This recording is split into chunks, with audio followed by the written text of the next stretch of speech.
It's been a while, but here's a look at one of the world-class Melega auctions being held over Eagleswood Way in the fire hall. The former usual place before things got a little weird.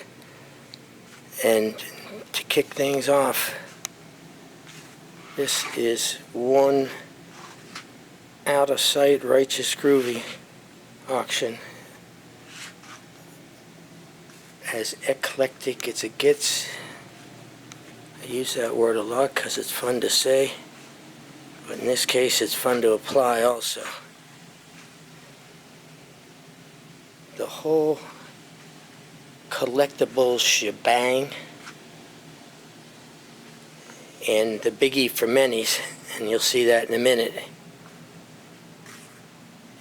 is the remarkable decoy presence, including some very desirable decoys from a buddy of mine back in the day, former Ship Bottom Police Chief Herb Miller. And his ducks don't come up all that often, so there's going to be a number of people champing at the bit to do some bidding for Herb's incredibly crafted decoys. And now we're just taking a gander. In fact, it's more ganderous than usual because there is something for everybody, which includes you. Now, I'll mention this early that the event takes tomorrow, Saturday. And Dan, remind me of the starting time? Previews at 7, auctions at 9. Okay. I'm going to double remind you of the preview at 7 a.m. because that is the only true way to bid when the auction begins at 9. Why? Because all these lots, these box lots, need to be going through kind of with a fine-tooth comb. A lot of fine artwork too, signed, different. As you'll see, and I just noticed that now, a lot of wood carvings here. So if you're into primitive wood carvings, some looks African, but it also looks Polynesian to some degree. Back here, look at the workmanship on this. In fact, right next to it, check that out. I think I see a ponto, open ponto from here. How about some vanity ware? There's a good chance that's sterling. Admittedly, it's just a thin layer, but still, with the price of sterling today at about, what is it, $18?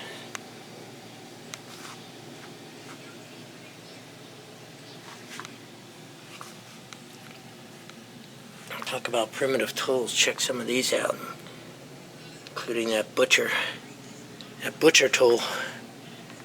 Oh, old brass.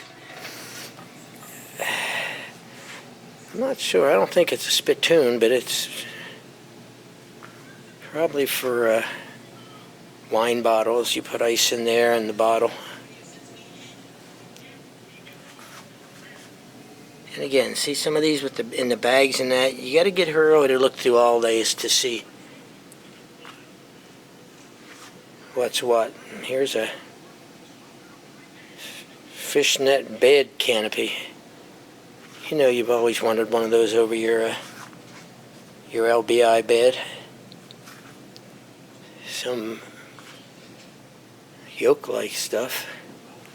Check this out. What is that? I think that's wood also. Bamboo, my guess is. Some bottles. Some of the Americana ware. In fact, I think we all know who she is. In a good way, mind you. Oh, geez, how about the drive-in? I might be interested in that. Yeah, I went to the drive-in. I'm that old. Hey, there's some Harley stuffage. Baseball memorabilia.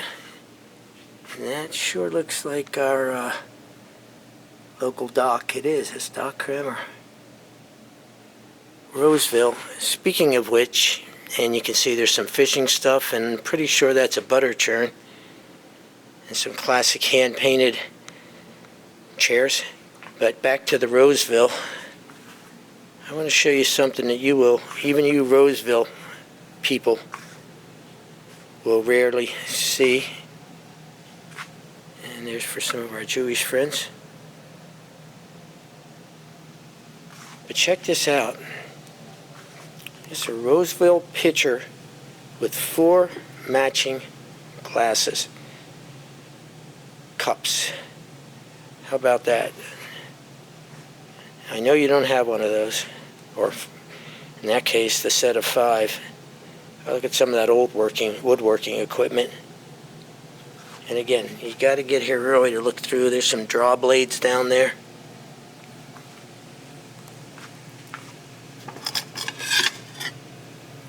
This is, make sure it is what I think it is. Yep. It's the true fire stuff.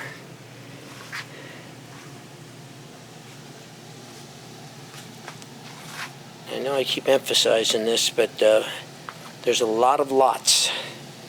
What you see there is usually sold as 1 unit, 1 price. And here's some Bakelite handled knives down there. I probably shouldn't say this, but I take those and cut the Bakelite off and make our art out of them, but I'm sure folks... Oh, I should go right by some of the early mention of decoys. It's like a kiwi type thing there. But we'll get to more. There's a heron head, or is that an egret head? Transferware. I was just mentioning this yesterday when I came in, that I really think when it bleeds like this, the transferware, that is just when it gets the most amazing cobalt colors.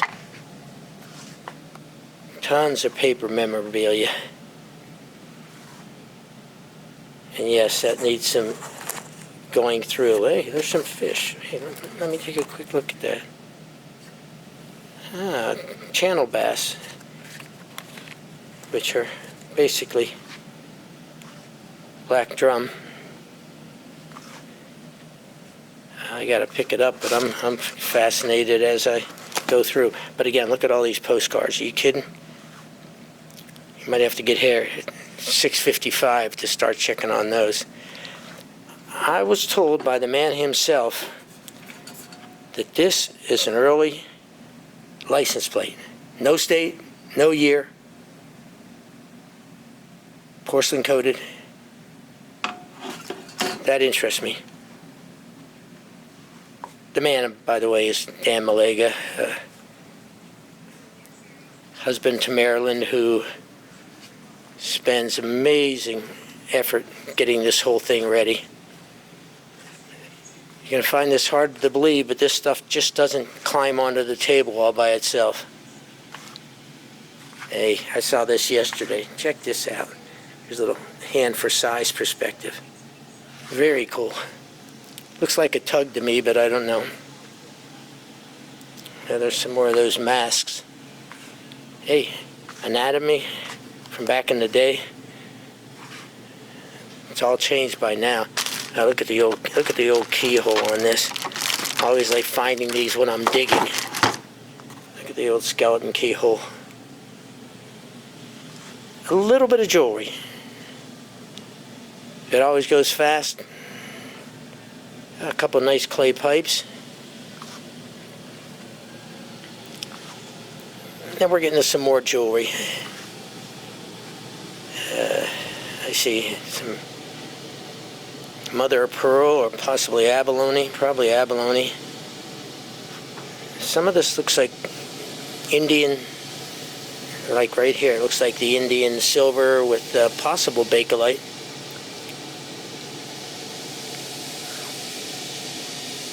for you leopard fans. There's some bracelets. There's a little less emphasis on the jewelry this go around, but there's still some real nice stuff. And there's a whole crew that comes in just for the jewelry. And it looks like there's some sterling mixed in. Folks actually buy these whole typewriters just to take those celluloid letters off and make jewelry with them. I don't. I keep them whole. Oops, I neglected looking underneath there to, for the umpteenth time, tell you that there's some very cool stuff somewhat hidden away. And again, you got to be here because when this comes up for bid, you got to know. You got to know what that box is full of. The auctioneer doesn't have the time to pull all 20 objects out. It's totally up to you. And I will say this, even with Mr. Melega present, that I have pulled off some things that even he didn't know were in the boxes. Because as they gather, you know, they kind of have to fill. Oh, how can I not break away to talk about these? For you gun collectors, this refurbed flintlocks. And these, and by the way, refurb only means that they've, this is all original, maybe a couple little part changes. I don't think so. Looking at it, I don't see any part changes, just simply buffed up. So that's a whole other fascination area. And here's a Civil War bayonet. But I got to back up just a little bit to give you the first gander, pun intended, of the remarkable collection of decoys. Are you kidding? Look at this. And again, I'll mention Herb Miller, but there are some other real big names here. And I have a feeling that the elite collectors have gotten wind of this, because short of some of the decoy shows they have, you won't get a collection like this. What's more, I'm told that a lot of these have never made it to a decoy show, that this is their premiere. Yahoo. Look at the gorgeous, it's not quite patina, it's just the age of the paint look.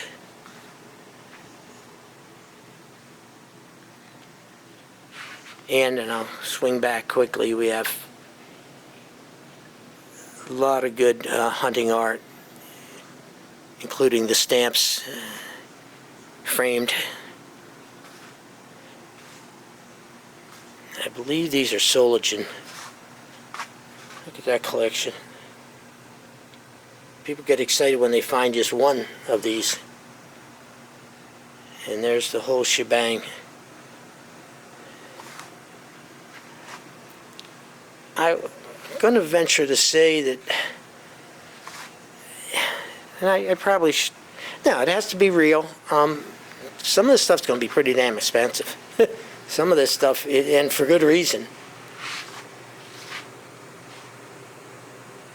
George Russin, originals.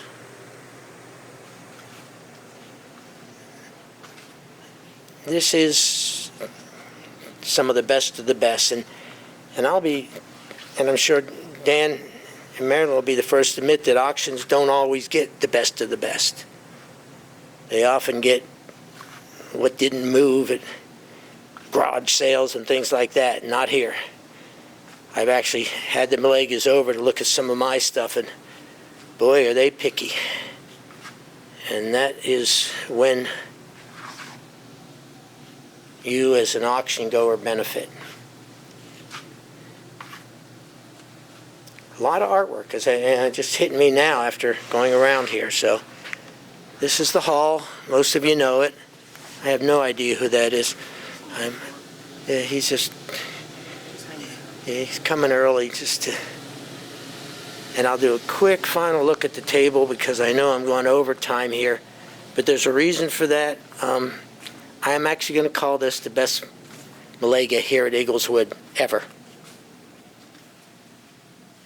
And part of that, for me anyway, is that it's so, oh boy, I get to say eclectic again. It's everything, and why don't I be trite? It's everything but the kitchen sink, and wait a minute, maybe there is a sink over here? No, but close to it. There's an old wheelbarrow, as my grandpap said. That's to bring the kitchen sink in. So there you have it. Oh, there's a 4-gallon beauty. Tomorrow, be here at 7. Oh, I'm sorry. Dan's pointing me back. And it's a very important segment, is the Schwinns. The Schwinns. And, oh, how could I have forgotten? Check this out. Schwinn's great, wonderful. The Schwinn people know about it. They're coming. But if you happen to be a Schwinn person, these are a collector's delight because they're as is and beautiful. Then, I don't know if any of you have seen the demand for the merry-go-round type horses.